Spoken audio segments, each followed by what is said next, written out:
Game week is here and group therapy is in session. We have 2/3 of the Can't Read, Can't Write podcast. We're here to talk about our issues going into this season, but we're also going to help each other through these problems too. It's all sunny days over here in the Locked On Spartans podcast. Let's go.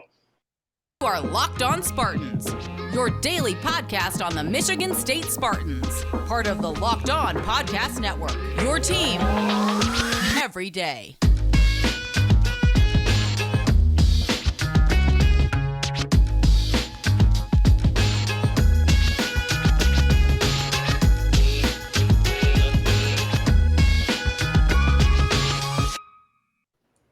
Yes, it is game week, and yes, we are doing something we've never done on this podcast before, at least in the YouTube age, and that is have two guests at the same time, because what better to start a game week than with this little shindig right here. We're essentially getting the tailgate started off right now with 2/3 of the Can't Read, Can't Write podcast. We got Mike Jones over here in the upper right if you're watching on YouTube, and then down below we have the one, the only, Alex Plum. Hello, Alex. How you doing? Good to see you.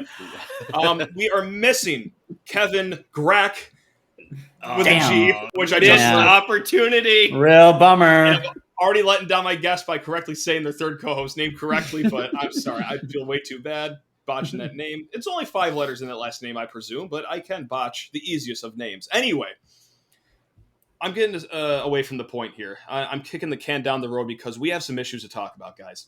Look. It's game week. We're excited, but we do have some anxiety around this team. Every program has anxiety around their team, but it's not going to be all like one big Eeyore cloud of an episode. We are going to talk each other through our problems. We're going to see the light. But before we get to any of that, just how on earth are you guys doing? You guys doing okay? What's your vibe check for game week right now as we are, 4 days away from kickoff? Oh my God. I'm uncomfortable with being favored by 20 points. Hate it. These things, it, but also respect season. Like that doesn't make sense. No, I'm a dyed-in-the-wool Spartan fan who knows better than to trust anything that has good things portended for Michigan State. This is not going to go well for us. We are rocking and rolling here. This is what we need right here. All right, let's start the anxiety off with Peyton Thorne has surely shared the entirety of the playbook with his father, who now coaches for Yes. And no one's going to ask. They're going to ask cutesy questions about how do you and Dad deal with this week? No. How do you and Dad deal with the fact that you shared the entirety of the playbook with him? That's the question. Or like the dad talking to the Western defensive coordinator, whose name, of course, I don't know, but like telling him what ticks off Peyton too. And not just in football, but maybe just in life. In general, like, let's not act like that war game isn't going on, behind the scenes. Like, yeah, I know it is all cute. Oh, yeah, we talked about it during dinner. It'd be great. Yeah, the audible call for the defense is 10th grade algebra. 10th grade algebra. Yeah, right. Yeah, his poor mother is on an island somewhere in the Caribbean for a week and a half. Like, I cannot be part of this game right now. I can't be part of it. No, but and that's probably the smart thing to do for her end, because can you do a split jersey with like a coach's polo and an actual game jersey? Kind of like how you see like two brothers. Like, are we going to – that's got to be a first, right? Like half Western polo, half Peyton Thorne jersey. I'm excited to see it. So that'll be fun. Do you think if Harbaugh's kids ever grow up to play football, like mom will wear like one half of a khaki pant and then the other half of like a jersey pant? I think there's got to be something creative there. Like how one half pleated, one half straight leg. That's it. Straight leg and pleated. Good. Cuffed. That's what we're talking about. Like the what was it? The anti-wrinkle technology that you used to. I used to swear by those. They're great. The four-way stretch. So it's funny. You guys brought up something that I wanted to get to immediately, as far as like anxiety goes, and it's like the 20-point spread or whatever it is. Like, that's a lot of respect right now for Michigan State. One of my biggest hangups going into the season right now is Michigan State too respected? Like, I don't like this. We're top 15 in the AP poll and coaches poll. ESPN, who's been a thorn in our side for God knows how long, like, they are the epitome of just treating us like, the step sibling in the state. They put 2 of our players in their top 100 players for the college football season. All the while, I don't think maybe a Michigan player did make it. I don't think they did, but regardless, that's beside the point. They still included 2 MSU Spartans. Like, are we feeling ourselves too much going into the season? And if so, I don't like it. Please tell me that there's some semblance of disrespect out there that you've seen. Please. Well, I can tell you on your podcast last week, you called out particularly some of the bowl projections, which I thought was fantastic prognostication on this. The Duke's Mayo Bowl. So then I thought, no, this is healthy. This is good. The team needs to be told that they're playing for a lifetime supply of mayonnaise. That is exactly the Spartan team that I want playing every single week. That's it. Give me mayonnaise. I eat it on every sandwich I have. So I'm fine with it. So as you're combing through the bowl projections, Alex, like, are you hoping that you see like a quick lane bowl pop up for Michigan State? You're like, put us in the Vegas bowl. Really? I don't want to go anywhere. Let me go to, I live here. I live in Detroit. Let me just see these guys here. This is unfair. And I take it personally. That's, I think, the point I want to underline. I get it. Also, too, like with the bowl projections, like a lot of them were for the Rallia Quest Bowl, which is now like no one even knows what that means. No one knows what it means. So I think that helps Michigan State kind of get that chip on their shoulder. It's like, oh, they're projected to go to the Rallia Quest Bowl. A good bowl game. It's going to be a New Year's bowl game, but like Rallia Quest, I don't know what that is. Like a crypto merchant. I have no clue what that is. And I will not look it up either until Michigan State may be in the game. But like, I'm out of ideas. I love this as a bowl games that transition sponsors are no longer good bowl games. Correct. Right. The Outback Bowl would have been an acceptable bowl to go to. Yes. Correct. You would have said, not the best season, but we can hang our hat on something. But now that it's the Qualia Quest Bowl? I can't spell it. Yep. Right. Qualia Gecko Bowl. Is there a W in that? I'm confused. But yeah, I think there's plenty of disrespect in the sense that, I mean, the Cleveland.com media poll had us 4th in the East. Yeah. Right. Yep. And yet at the same time, you hear from the team, we're deeper than we were a year ago. Yeah. There's no denying that. No one's shying away from the fact that, we don't have Kenneth Walker anymore. But I mean, I appreciate that that they feel like they have a competent team. And here's a transition for you. Sans Xavier Henderson's quote, "We will go as far as the offensive line will take us." Uh-huh. And I can spiral from there. I can spiral from there. Would you like to? Yeah, sure. We all know the biggest elephant in the room, figuratively and literally the biggest issue in the room. Take it away, Mike Jones, please. So I'm not gonna go lazy. Everyone knows we are thin at the offensive line. That there's competence there. Our first 5, 6, maybe 7, fine, right? We're good. But we all know that we have a history of injuries at the offensive line, and you hope that things have changed with the new strength and conditioning staff. But like, injuries happen. Those dudes play harder than anybody else. And so when those injuries happen, that means, here's where I start to spiral. That means you got to rely on your tight ends for additional blocking. Yeah. And who are our top 3 tight ends? Daniel Barker, who was never asked to block at Illinois and is learning to block here. Malik Carr, learning to block here. And then Tyler Hunt, the most Big Ten player ever, who we all know and love and is giddily up to 250, but still is a converted punter. So then now you're forced into playing a true freshman tight end who's good at blocking, and your converted punter to make up for the offensive line that's deficient. And then you have fewer pass catchers, and you're not really good at blocking, so you have no run game, and you have fewer pass catchers. And then all of a sudden, your wide receiver core. That's where you start. So let me say it again. We've spiraled. No, this is good, but we're gonna get back on track. Yeah. No, let me just say it again. Duke's Mayo Bowl. Okay, Duke's Mayo Bowl. This is what they're talking about. Mm-hmm. Mm-hmm. Right? Yeah. Duke's Mayo has the same issues that we have. Yeah. One of the things I really liked last week when you were talking about kind of your preview of this, and you were particularly one of your questioners had asked who were you going to miss the most, and you called out Jarvis. You called out Jarvis because he was that Swiss Army knife. I think you called him. That struck a chord with me because And I wanted to ask you this. Part of the challenge this team is going to have with its lack of depth in these position groups particularly is you don't have the player who you can slot into a role that they may not be as familiar with, but they're so skilled like Jarvis was that he could just perform there. That to me is going to be one of the most singular deficiencies of this team. You don't have the ability to be flexible and to deploy as we had that flexibility last season.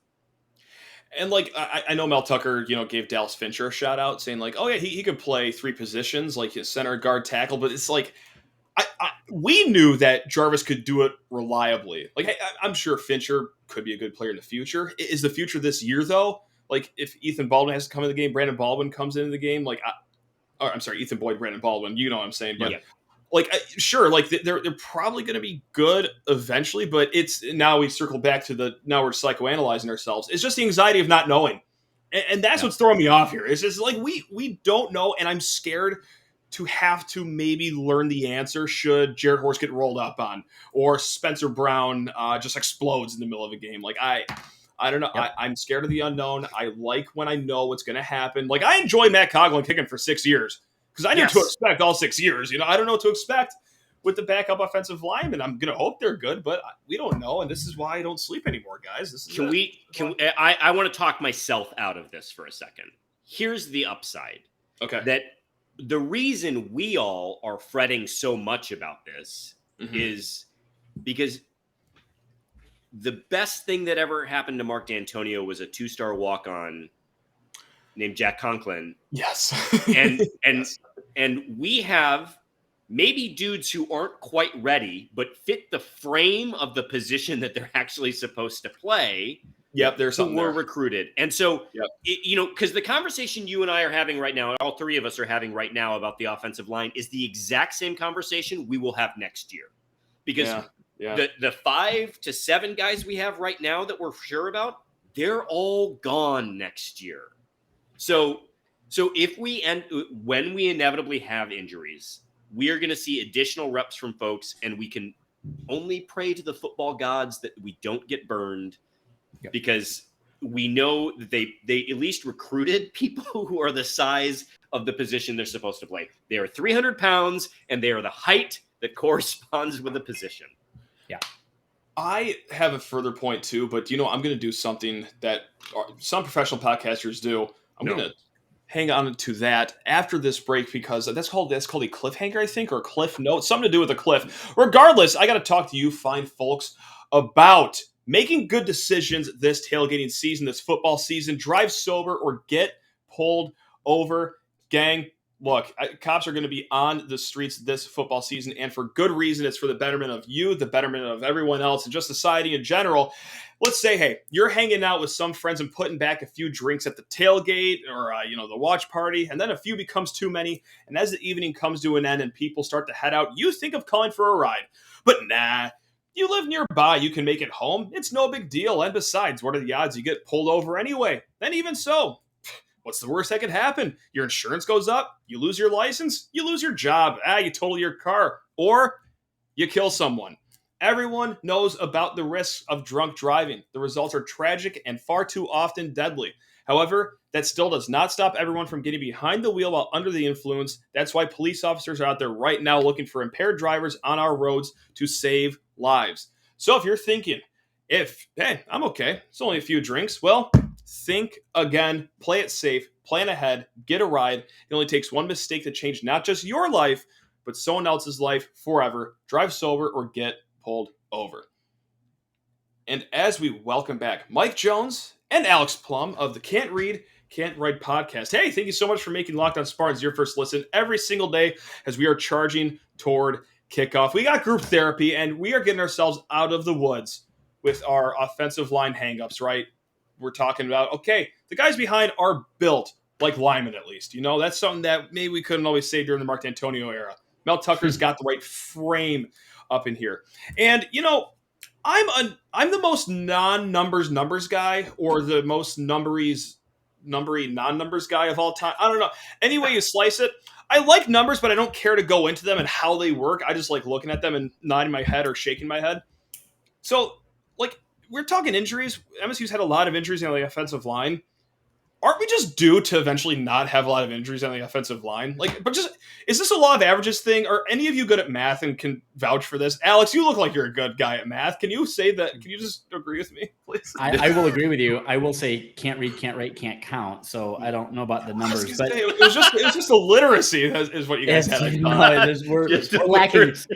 We're lacking a lot of things. Yeah. No, I don't know. I mean, Carrick, right, is still kind of coming back after some surgeries this offseason, right? And like Horst has had to kind of slow go some things. So even the guys that we depend on right now, who should be leading in this season, leading in the summer. I know I'm not helping, but I'm just saying, let's just be clear-eyed about it. I don't know. To your point, yes. But you want to talk about regression to the mean or the law of averages. Right. Who was our running back last year? We didn't deserve that. No one deserved that. But we got him. Well, I think we did deserve that, actually. That was a bad previous 3 years. I don't know.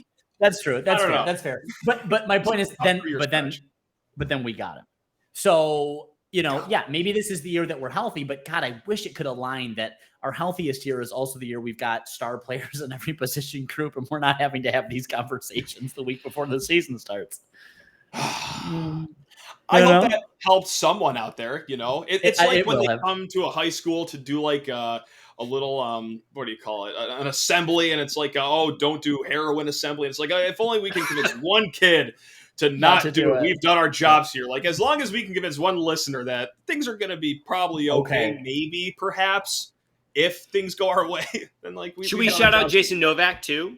Yeah, sure. Why not? I mean, without besmirching the name of anybody else who maybe was an institution. But it was made known through interviews that stretching was introduced as a concept under the new strength and conditioning regime.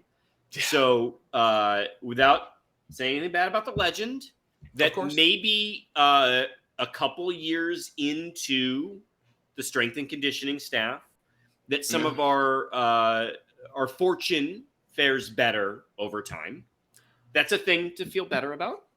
Our players drink water now, and they eat nutritious food at halftime sometimes. That's wow, what a topsy-turvy turn this is all taken in the program. So calories, they're good for you. It's not bad. We promise. Can I ask? I want to take us to another position group really fast. Please do. There's names that we recognize and we love. Names like Hank Pepper. Names like Bryce Behringer. Unfortunately, other names don't quite roll off the tongue the way you might hope they would. Steven Rusnak just doesn't have the kind of mouthfeel you want to have. Je sais quoi. in a certain kicker. I don't know, man. And Jack Stone, as you pointed out, has kicked for one field goal in his entire life.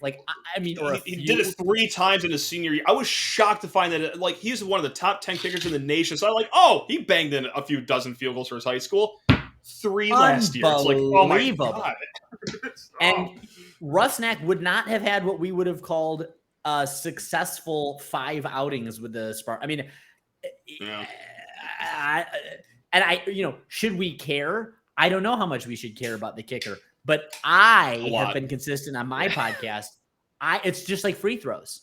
You have to make your free throws. They are free money. You are leaving it on the table.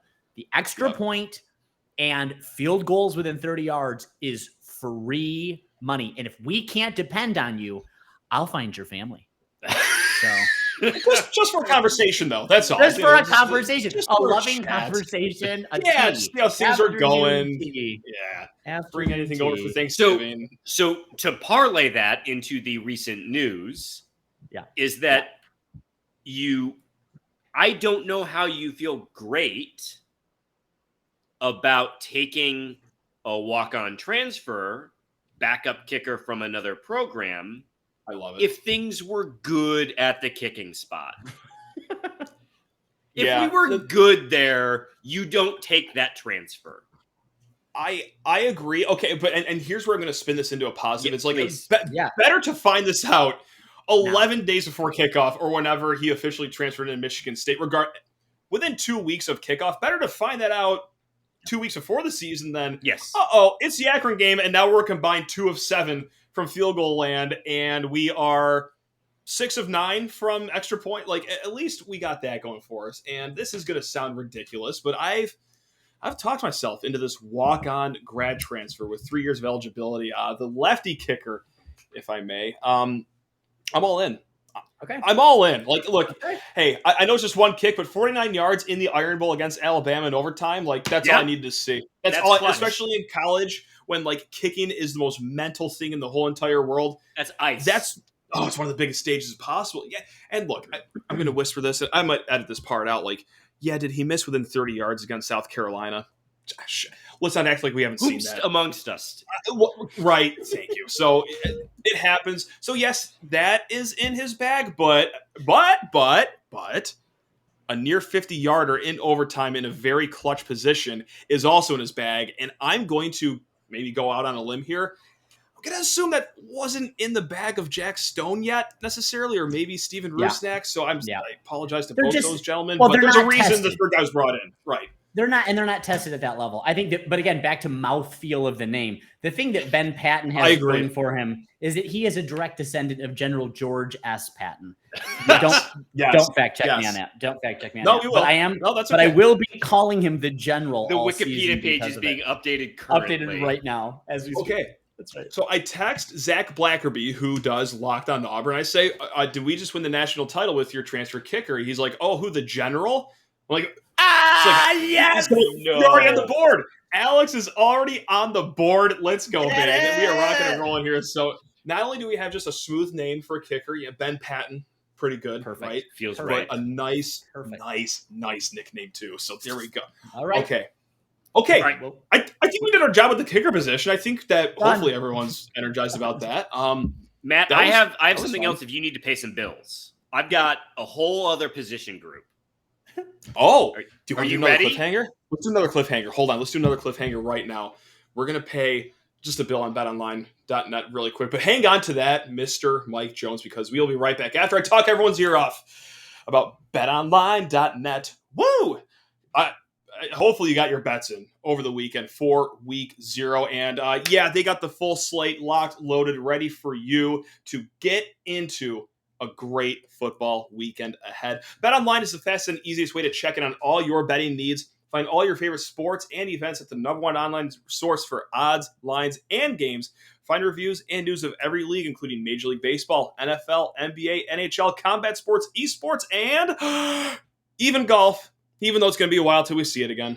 Shoot. Anyway, BetOnline continues to be the top online resource for all your sports wagering information, from live in-game betting, scores, and podcasts. Point blank, they got you covered top to bottom. So head to BetOnline today. Use your mobile device. Learn more about the trends and actions happening today. Okay, that's at BetOnline where the game starts. And let's start the third segment with drumroll. Sorry, Mike. I'm sorry I had to do it. I had to cliffhang it. No, I know you had bills to pay. We have bills to pay. It's part of the biz. It is what it is. It is what it is. They're the worst. It's just a fun bunch we are. Us and our quirks, paying bills. All right. I have no idea where we're going to go with this. I'm trying to guess. I have no idea where we're going to go with this, so please enlighten us. Okay. There have been some position changes. Some. So, 4-star, Dylan Tatum, cornerback. Yeah. There was another. Who's the running back? Davion Prim, cornerback. Yeah. Yeah. Here's my concern.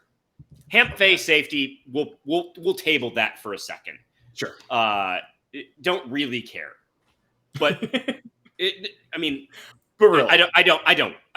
Like the depth there is Mangum, and then Brooks maybe, but sure. Who cares?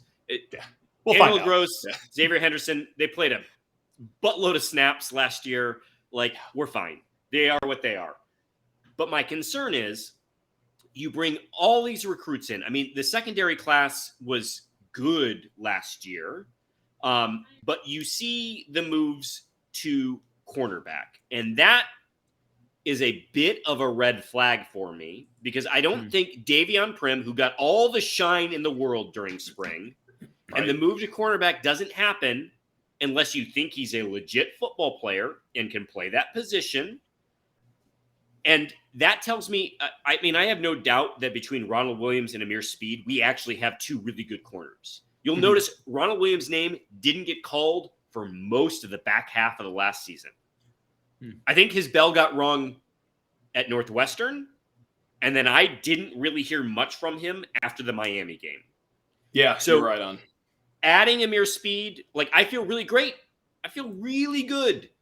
But that unit got beat up last year, and that tells me they are either currently beat up or they're a little less sure about the depth there.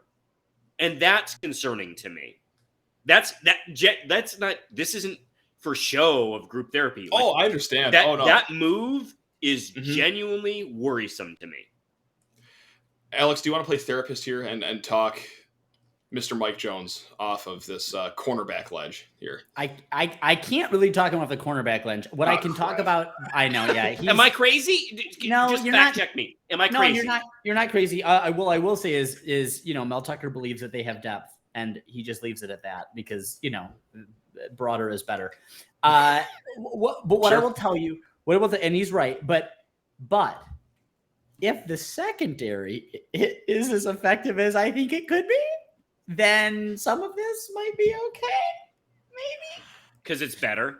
Better. It's Listen, better. Well, let's just talk about, the one thing I would say to you, and again, this is not to the point about cornerbacks, so I have to leave that alone. But I will say that one of the things that I am most excited about in the defensive secondary is Xavier Henderson. The fact that he's back, his leadership is with him. He is the default person. He speaks for this team. He has the respect of his teammates. And the fact that Tucker and the coaching staff is experimenting with, and again, I know you want to take Hamp Fay it's weird. It's weird. But the fact that they're making these experiments tells me that there is some sort of team dynamic at play in which there is a safety to make these experimentations and that Henderson's leadership is coming out on the field. So for that, there might be something that we can't see, but we will begin to see as the season unfolds. You understood the assignment right there of talking us down from the safety ledge. That was fantastic. A+. I got to say, there is two sides of the coin to look at for the whole Davion Prim to cornerback and same with Dylan Tatum to cornerback sort of thing here. It's like, oh crap! 4-star to a cornerback, 4-star to the cornerback. Right. And the reincarnate of Walter Payton in the spring. All of a sudden, it gets slid over. Not even to another offensive position, which was my real hang up right here. It's like last year it was Cam Allen, right? We heard about Cam Allen, how he's lighting it up on tight ends, and he gets some run as a true leader freshman. In the room.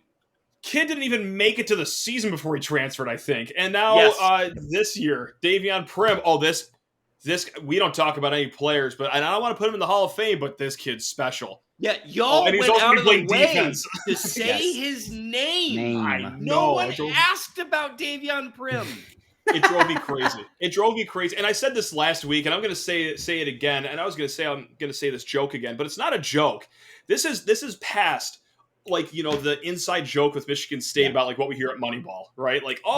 So-and-so shot is coming along at Moneyball, and then you get to the season, they shoot a smooth 19% on 17 attempts. Anything that Mel Tucker says in the spring now, forget it. Yeah, well, I have high hopes for him and his shot coming along, maybe. But hey, football season. 30%. Yeah, 30%. So 30%. I'm done listening to Mel Tucker talk about any player in the spring. I love the guy, great coach. I will drink most of what he's serving. I will pass the glass of whatever name drop in the spring he has for now on. Correct. But I also am suckered into thinking, and I think there's some validity to this, that maybe the running back room just is that. Yeah. Not stacked, but full, so to speak. I think they do feel that good about Jalen Berger, Jarek Broussard. Jordan Simmons, he seems to be the clear-cut number 3 guy. Well, obviously, he's the clear-cut number 3 guy. They just moved the other guy who could have been the number 3 guy to defense. And then you got Harold Joyner, if you get anything out of him this year. If Eli Collins, if he can get anything. So, yeah, there you have it. That's why I don't feel as bad about the cornerback moves. Dylan Tatum, he fascinates me. Like, I think he's just in between being a corner and a safety, and they're still going to try to figure out what's going on with him. But yeah, I mean, that's so. I think the secondary will be better this year, right?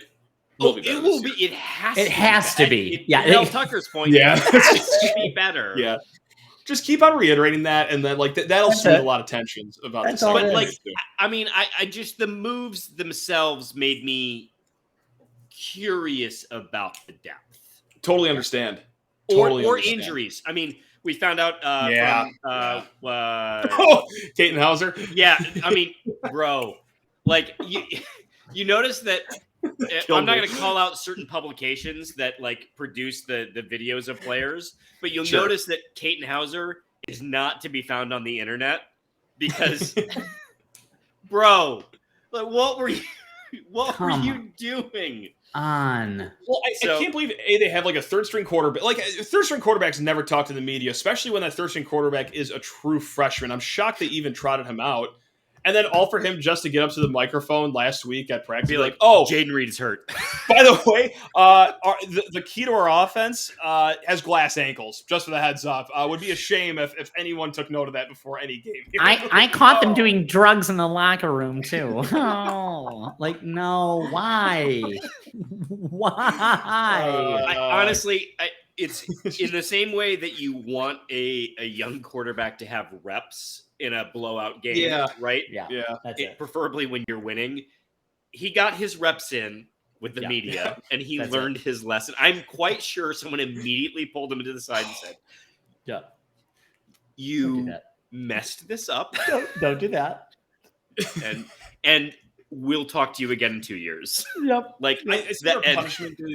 They probably locked him in a room for like 2 hours and showed him all the cut up clips of Mel Tucker talking about injuries, where all they says is like, and then for good measure said, "Here's Coach D'Antonio talking about them as well." Right. I don't know. I know you don't know who that is, but you're gonna watch this as well. Yeah. Just drilling it into him after they pull him off stage with a vaudeville hook. Yanking him off the stage. And that's all, folks. Thank you, Caton Hauser. You'll talk again in 2025 when we trust you again. But what are you gonna do? Do you have? I feel like we monopolized. Do you have something we can talk you down from? Yeah. Oh, you guys took away a lot. The offensive line, obviously. The not enough respect we brought up the cornerbacks, and I did bring up Jaden Reed's glass ankles, but like I'm comfortable with the wide receiver room, the weapons. Right now, there is one thing that's completely irrational, and I know this going into it, but I'm an irrational person, so what? Like I'm not going to change for anyone. That Week 3 game against Washington, not a great team at all. When's the last time we took a road trip against a not so great team west of the Mississippi River? What was it? Was it in Tempe? Perhaps against Arizona? We don't talk about that. Don't talk Oh, yeah, we do, because we have to talk about that right now. I'm still scarred by that game, and honestly, that game eats up 80% of the pie of why I'm worried about the Washington game, just because of what happened in Tempe a few years prior. Can either of you? Well, they won't have the temperature. They won't have the heat challenges that they did in Tempe and Washington. There's something to that, yeah. It's not as late at night. It's not as late at night. There's an earlier game. That'll help. Game. That's going to help. The body clock was a huge issue. I mean, it was effectively 3 a.m., I think, before they even finished. It was not good. It was not good. So I think one of the Big Ten network guys came through Michigan State recently. Yep. Here's talking to you. And mentioned specifically the professionalism with which Mel Tucker runs his program. Yeah, and so it was. Yep. And frankly, we saw that at Miami. Totally. Right? Like, and that's good. You were there. Like, I mean, their ability to last to the fourth quarter. Yep. And succeed in that moment. I don't think for a second that week they will entirely practice. You know, he talks about the morning practices. I bet you it's night practices all week long. Yeah. Like, I think they will transition in a professional manner to meet that match. Now, new coach shine, that's a different question. That's the other question. Well, and to that question, I think our secret weapon is their fatal flaw, and that's Michael Penix Jr. That kid is going to absolutely crap the bed in this game. Okay. And it is going to be epic. I'm going to love it. It's going to be a classic Indiana fart fest. And yes.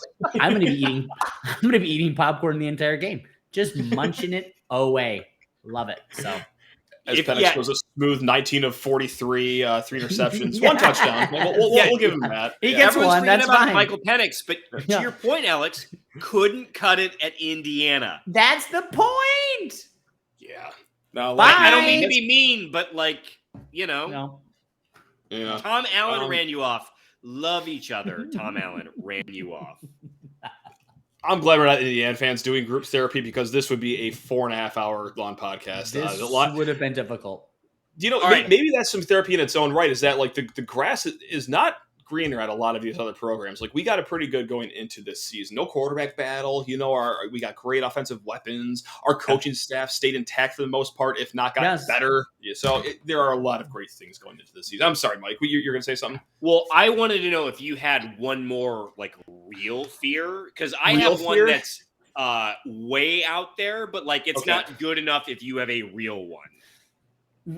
Real is a liberal use of that term coming up right here, because my last fear that I have is if we don't get black jerseys this year, I think this fan base will fall into itself like a dying star, and we'll start to cannibalize each other. Both ends of the spectrum, too. Like the team, we want black jerseys. The team, no, it should only be green and white, and then tensions will rise so high. And I fear what happens if we don't get a black jersey this year. So that's my last, using heavier quotes, real concern for this upcoming season, unless you two fine gentlemen have one for the road here. All I'll say is the Michigan State new women's coach in his first season from Grand Valley, or his second season now from Grand Valley, has brought along with him black kids for the women's team. So listen, for soccer, as women's soccer goes, so goes Michigan State football. We've always said that. We've been saying that. That's really the only thing is our podcast says on a weekly basis. So listen, it's listen to Can't Read, Can't Write, where we we analyze the women's soccer team to tell you about the men's football team. So for at least one of the podcast hosts, it's the only thing he knows. So really, at the end of the day, we're gonna get black uniforms this season. Right. I guarantee. I'm gonna cut you off. You're done. Sheehan, here's what I got for you. Here's my fear to go out the door. All right, let's talk you down. Play one of the game against Western.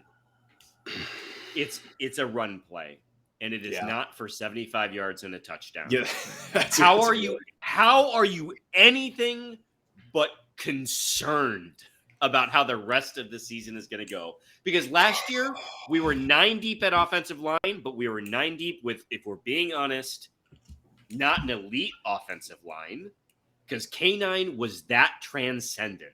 Yes. So if it is not that spectacular against Western Michigan, not a Big Ten opponent, then how are you truly going to feel? And I dare any Spartan fan to ask yourself, really, how are you going to feel when it is not that explosive? And I guarantee you, maybe at the end of the game, you're fine, but in that moment, you will not be fine. I just put myself in section 16, row 57, first play of the game, run a 3. Oh yeah. Second and 7 from the second and 7 from the 28. 8. Okay. Yep. Did he even cut? Was there a hole? Was there a hole? Oh God. Okay. Let's do it again. I guess. I can see it now. Oh my God. I hate it. But hey, flea flickers are still in the gameplay. Yes, they are. That's all I got to talk you down. Is it? Yes. Play one, flea flicker. We're all good. We're all good. Jay Johnson and K9's worst thing that they ever did was being that successful on play one, and I'm not happy about it. I'm not happy. Well, and 1B is that Kenneth Walker was actually pretty good at running the Wildcat, and I want to see that banished, not from just football, but specifically the Michigan State playbook. But he did it really well. They got Keon doing it right now. You've seen that in the clips. What? Yeah. They got Keon. They're like, hey, Keon, do you remember that time against Michigan when you went 1-on-5 and scored anyway? One of the clips, they got Keon in the Wildcat. That is a real thing that is happening. Also, if we're, I'm just going to pin one more on the board for you. There are clips of Jarek Broussard taking kick and punt returns. That concerns me. That concerns me. All right, I'm out. Okay, hey, this was fun. I had a great time. We're all fixed. All better. Sorry, man. 4 days to convince myself that Keon Coleman can run a Wildcat is plenty of time. I've done many bigger spin zones in shorter amounts of time than that. So trust me, Keon Coleman believes enough that he can run the Wildcat that you don't need to. That's true. That's a sterling point to end this here show. Alex, an absolute pleasure. Mike, a pleasure. And also, we got a shout out to the third co-host here. Of course, we're talking Mr. Breck, the one. Kevin Breck. And only, Breck. Yep, Kevin Breck. Yeah, here, I'll send you guys out on a high note right here. So, no, cannot thank you guys enough. Can't read, can't write podcast. Where can the people find you on social media to scream at you or further talk you down from any stresses that we have in our lives? You can find us on Twitter at Spartan_pod. Instagram, which is wholly underwhelming, is at Spartan_pod as well. And if you want to email us, you can do can't read, can't write 1855@gmail.com. Bang. You guys are the best, and so are all of you listeners and viewers. We got, of course, another full week of shows ahead. We'll do a Western preview. Of course, we're just going to talk about the game the entire week. Who are we kidding? You know where to find us. Locked on Spartans. Love you all. Let's have a strong week. Game week, baby. Woo, let's go. Go green. Woo.